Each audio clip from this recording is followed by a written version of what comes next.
Dan saudara, saat ini kita telah bergabung bersama Pak Wahidin, korban penipuan dan penggelapan masuk Bintara di Cirebon, Jawa Barat. Selamat sore Pak Wahidin, terima kasih Pak atas waktunya sudah berkenan untuk berbincang bersama kami di Indonesia Update. Pak Wahidin, bisa diceritakan uang total kerugian yang Bapak berikan kepada tersangka ini adalah 310 juta rupiah. Dan itu Pak diberikannya secara bertahap, di awalnya adalah 20 juta rupiah. Bisa diceritakan Pak bagaimana uang itu diminta dan sampai akhirnya total 310 juta dan dimintanya untuk bayar apa saja Pak uangnya tersebut? Ya baik, terima kasih saya. Awalnya Pesupai itu menawarkan ke anak saya, ke anaknya kakak saya. Cuman berhubung waktu itu anak kakak saya masih SMP, akhirnya anak saya yang disuruh ke Pesupai. Intinya dia itu menawarkan. Nah, disitulah terjadi apa Pesupai itu saya tanya-tanya, awalnya saya gimana caranya pengen masuk polisi. Saya tanya sekedar tanya prosedur. Kemudian dia langsung menelpon temennya yang katanya teman dari Mabes.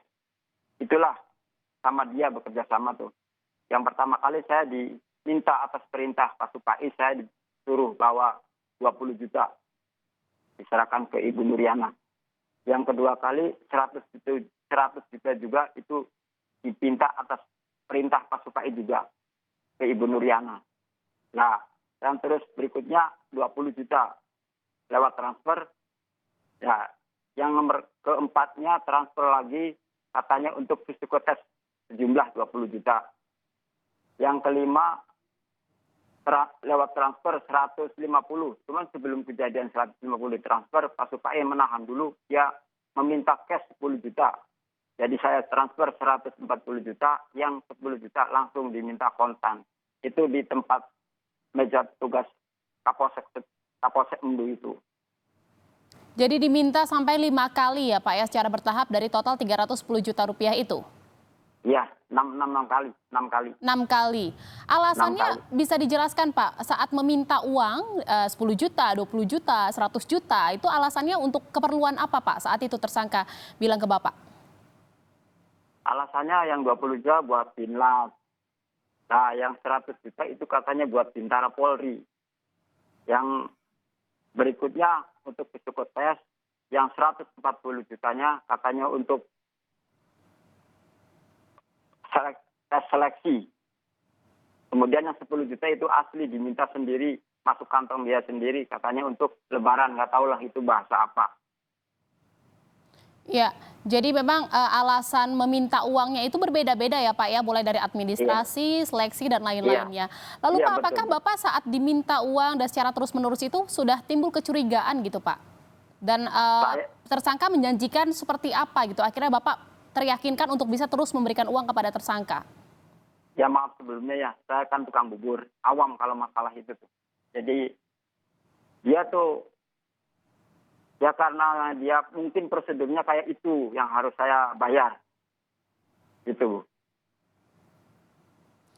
Jadi memang Bapak tidak tahu gitu ya, dijelaskan tahu, prosedurnya tidak seperti tahu. itu, akhirnya Bapak menuruti Iya, saja. menuruti Ini saja. tersangkanya adalah tetangga Bapak dan akhirnya Bapak dikenalkan oleh salah satu ASN juga. Ini bagaimana Pak? Mungkin Bapak sebelumnya juga sudah kenal atau akhirnya sampai saat ini juga menjalin pertemanan atau bagaimana Pak hubungannya dengan para tersangka ini? Kalau saya sama yang pegawai Mabes yang namanya Ibu Nuriana itu nggak kenal sama sekali. Kenal karena dikenalkan sama Pak Subai, ya itu langsung disuruh ngasih uang-uang tersebut tuh. Sebelumnya nggak kenal sama sekali.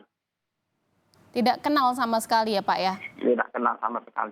Jadi saat ini tersangkanya menurut Bapak ada berapa banyak dan ini apakah memang hanya 2 orang yang terlibat atau ada beberapa pihak lagi yang terlibat Pak dalam kasus ini? Yang setahu saya itu 2, Pak Subai sama Ibu Nuriana aja.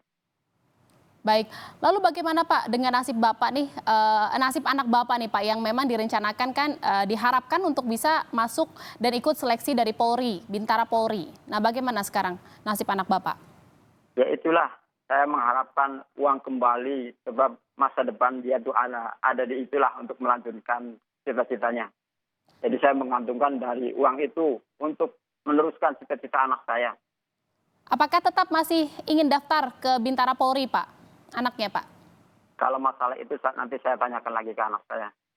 Sampai sejauh ini harapannya tetap berharap dan mendukung anak Bapak untuk mengejar cita-citanya, namun belum tahu ya Pak ya, apakah memang didaftarkan ke polisi atau tidak. Pak, singkat saja Pak terakhir, ini kan laporannya sempat mandek ya Pak ya, terjadi 2021. Kenapa akhirnya baru terkuak dan terungkap sekarang Pak, 2 tahun kemudian? Itu karena memang dari awal saya diarahkan sama Pak Supai itu. Memang waktu itu Pak Supai sendiri menjadi kapolseknya. Jadi semua yang dibikin dia tuh ternyata rekayasa. Entah itu alasannya untuk menenangkan hati saya, itu saya nggak tahu. Tapi begitu dinaikkan ke Polres, langsung, nah setelah didampingi sama penguasa saya, kuasa hukum saya yang di belakang saya ini yang terhormat, itu Pak Ibu Harum, karena dialah kasus ini Baik. terungkap semuanya. Oke, baik, terima kasih atas bincang-bincangnya Pak Wahidin. Semoga selalu sehat dan diberikan solusi terbaik ya Pak ya dengan kasus yang sedang dialami. Terima kasih Pak Wahidin, salam sehat. Iya.